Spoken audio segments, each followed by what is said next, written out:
Hello dear students. आज हम इस वीडियो में बात करेंगे डबल सिग्मा के ऊपर प्रॉब्लम्स। डबल सिग्मा के ऊपर प्रॉब्लम बाइनोमियल थ्योरम के चैप्टर से आते हैं। और ये प्रॉब्लम्स ऐसे होते हैं ना कि समझ में ही नहीं आता कई बच्चों को कि आखिर ये पूछ क्या रहा है। ठीक है, सिंगल सिग्मा वाले प्रॉब्लम्स आपने सीक्वेंस सीरीज में किया होगा, इनवर्स ट्रिग्नोमेट्रिक फंक्शंस में किया होगा और बहुत जगह पे किया होगा, लेकिन डबल सिग्मा वाले प्रॉब्लम्स आप रेयर ही देखते हैं। और ये क्वेश्चंस मेंस में भी आ जाते हैं और एडवांस में भी आ जाते हैं, और एक बार ये टॉपिक देखा रहता है ना तो ये क्वेश्चंस सेकंडों में हो जाएंगे। मतलब इसमें फिर करने जैसा कुछ भी नहीं है। तो क्वेश्चंस को पहले समझना जरूरी है। तो देखो क्वेश्चंस किस प्रकार का होगा। पहला क्वेश्चन देखिए कि समेशन ऑफ, फिर समेशन, पहली बार variable I equal to zero, और जीरो से लेके एन तक जा रहा है वेरिएबल आई, और दूसरी बार समेशन जे है वो जीरो से लेके एन तक जा रहा है, और इनमें क्या है N C I into N C जे है।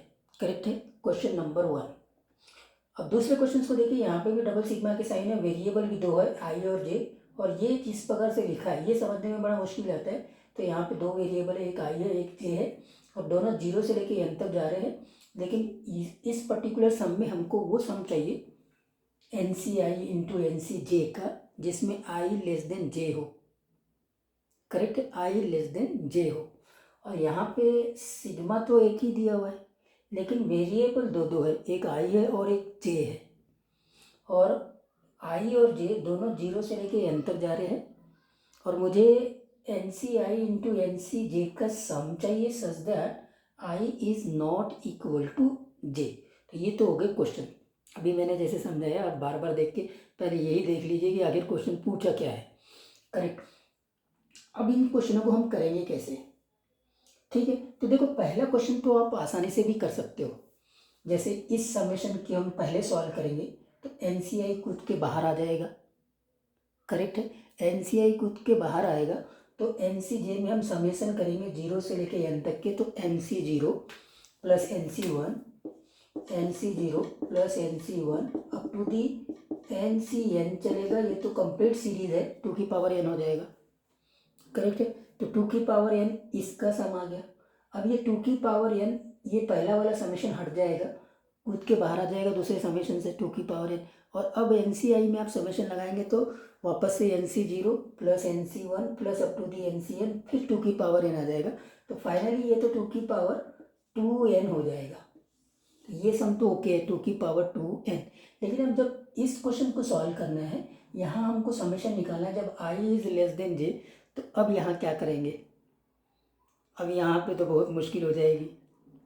करेक्ट है ना। अभी जो कॉन्सेप्ट मैंने यहाँ पे अभी बताया था वो वाले कॉन्सेप्ट से तो आप इसको बना ही नहीं पाएंगे। हाँ, तो अब इसीलिए इस क्वेश्चन को करने के लिए आपको क्या है, मैट्रिक्स का सहारा लेना पड़ेगा। मतलब आप देखो, आपके रोज़ में एन एलिमेंट्स आएंगे, कॉलम्स में एन एलिमेंट्स आएंगे, एन क्रॉस एन का ये स्क्वायर मैट्रिक्स बनाओ और फिर इस क्वेश्चन को सॉल्व करो। तो मैंने ये बना के रखा हुआ है। तो देखो, हमने आई को वैल्यू दिया फर्स्ट रो में ज़ीरो, फर्स्ट रो में पूरे आई की वैल्यू ज़ीरो है, और जे की वैल्यू जीरो से लेके एन तक वेरी कर रही है। फिर फर्स्ट सेकेंड रो में हमने आई को वैल्यू दिया हुआ है, और जे की वैल्यू जो है वो जीरो से लेके एन तक वेरी कर रही है, लाइक दैट। तो यहाँ पे ये टोटल जितने भी एलिमेंट्स है वो सब इस मैट्रिक्स में मैंने रख दिया। करेक्ट है। अब इन सब का सम, मतलब पहला क्वेश्चन, इस सब का सम, ये प्लस ये प्लस ये सारे को प्लस करेंगे, तो ये अभी मैंने बता दिया, ये तो आ गया आपका टू की पावर टू एन। ये सम हो गया टू की पावर टू एन। ठीक है, कैसे, तो मैंने अभी बता दिया। मैं इसको दूसरे तरीके से बताता हूँ। पहले तरीके से कैसे बताया कि एन सी आई को बाहर ले लिया, एन सी जी का सम निकाल लिया, एन सी आई बाहर आ जाएगा समेशन से, क्योंकि जो दूसरा वाला समेशन है उसमें जे वेरिएबल है, तो आई तो कांस्टेंट है, तो कांस्टेंट बाहर ले लिए, तो आपके पास में टू की पावर एन आ जाएगा टोटल सब। फिर टू की पावर एन दूसरे समेशन से भी बाहर आ जाएगा, क्योंकि अब आई में हम समेशन कर रहे हैं, तो वापस से n C zero up to the n C n का सम है, मतलब कंप्लीट सीरीज है, तो टू की पावर टू एन वो भी अपना एन हो जाएगा। तो टू की पावर एन इंटू टू की पावर एन करेंगे तो टू की पावर टू एन हो जाएगा। अगर आपको और थोड़े दूसरे तरीके से समझना है तो इन सब का सम करेंगे, तो देखो इसका सम करेंगे पहले, फिर इसका सम करेंगे, फिर इसका सम करेंगे, फिर इसका सम करेंगे, और फिर इन सब का सम करेंगे। करेक्ट। तो इसके सम में देखो एन सी जीरो सब में कॉमन है, तो फिर से NC0 plus NC1 plus NCn का सम होगा जो 2 की पावर n हो जाएगा। तो ये तो हो जाएगा NC0 2 की पावर n। उसी प्रकार से यहाँ पे NC1 कॉमन आएगा, फिर से जो कंप्लीट सीरीज का सम आ जाएगा 2 की पावर n। यहाँ पे NC2 आ जाएगा 2 की पावर n, और ये ऐसे चलेगा NCn 2 की पावर n। बात समझ में आई है? अब आप सबको सब देखेंगे तो 2 की पावर n सब में कॉमन है, फिर से NC0 plus NC1 plus up to the NCn आ जाएगा। तो 2 की पावर n इंटू 2 की पावर n, तो ये हो गया 2 की पावर 2n। तो टोटल सम तो आपने दोनों तरीके से निकाल लिया, इस मैट्रिक्स के कॉन्सेप्ट भी मैंने बता दिया और आपको यहाँ से भी बता दिया। तो ये तो हो गया टोटल सम। तो पहला क्वेश्चन ओवर हो गया आपका, ठीक है, पहला क्वेश्चन ओवर हो गया जिसका आंसर आ गया 2 की पावर 2n, ठीक है।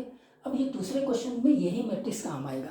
अब यहाँ से आप आसानी से आइडेंटिफाई कर सकते हैं कि i लेस देन j ऐसे वाले एलिमेंट्स कौन से होंगे। तो आपने चूंकि n क्रॉस n मैट्रिक्स बनाया है, तो अब आपको समझ में आ ही जाएगा कि ये तो प्रिंसिपल डायगोनल है, ठीक, ये प्रिंसिपल डायगोनल है। और फिर प्रिंसिपल डायगोनल के नीचे में ये सारे एलिमेंट्स हैं, और प्रिंसिपल डायगोनल के ऊपर में ये सारे एलिमेंट्स हैं।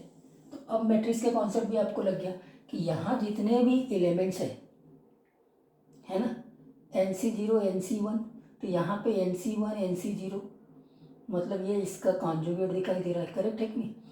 तो यहाँ पे NC0 NC2 तो लाइक दैट यहाँ पे होंगे। तो जो सम ये होगा ना वही सम ये है, करेक्ट। तो मान लीजिए इस सम को मैंने S ले लिया, और तो फिर ये सम भी S हो जाएगा। अब यहाँ पे जो एलिमेंट्स की हम बात करेंगे तो यहाँ पर आपका I जो है वो लेस देन J है, I लेस देन J, मतलब इतने सम की हमको बात कर रहा है ये सेकेंड क्वेश्चन। अगर इस सम की बात करूँ तो यहाँ पे I ग्रेटर देन J हो जाएगा, I ग्रेटर देन J हो जाएगा। और यहाँ बात करें तो यहाँ I इक्वल टू J है। ये जो प्रिंसिपल डायगोनल एलिमेंट्स का हम सम करेंगे तो I इक्वल टू J हो जाएगा, करेक्ट है। और ये सम तो डायरेक्टली निकल जाएगा NC0 का स्क्वायर प्लस NC1 का square plus up to the NCn का स्क्वायर। तो ये तो आपका फिर फार्मूला आ गया 2NCn, ये सम होता है प्रिंसिपल डायगोनल एलिमेंट्स का। यहाँ पे 2NCn कौन सा फार्मूला लगाया मैंने, NC0 का स्क्वायर NC1 का square up to the NCn का square that is equal to 2NCn होता है। तो ओवरऑल अभी तक की हमने दो बातें सीख ली, क्या कि ये जो टोटल एलिमेंट्स का सम है वो 2 की पावर 2n होगा, और ये जो प्रिंसिपल डायगोनल एलिमेंट्स का सम है वो 2NCn से देंगे। तो अब इसका सम और इसका सम दोनों सेम है, तो फाइनली मेरे पास में S प्लस S, फाइनली मेरे पास में S plus S plus 2NCn that is equal to 2 की पावर 2n, करेक्ट, 2 की पावर 2n। तो यहाँ से मुझे S मिल जाएगा 2 की power 2n minus 2NCn divided by 2। तो ये आंसर भी आ गया 2 की power 2n minus 2NCn divided by 2। अब ये सारी चीज़ों को याद रखना बड़ा मुश्किल है, लेकिन ये मैट्रिक्स बनाना बहुत ईजी है, करेक्ट है। ये मैट्रिक्स बना लेंगे, इसको एक बार देख लिया तो हम हमेशा बना सकते हैं ये मैट्रिक्स, करेक्ट है।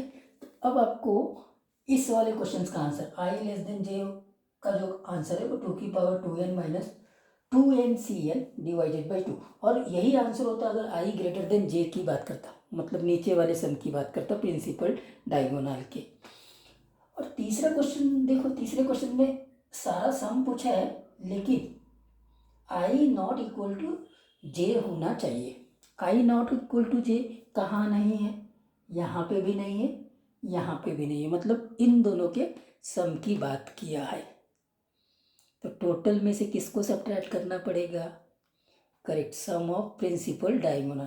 तो इसका आंसर स्ट्रेट फॉरवर्ड आ गया 2 की पावर 2n माइनस 2NCn, बस हो गया ये क्वेश्चन कंप्लीट।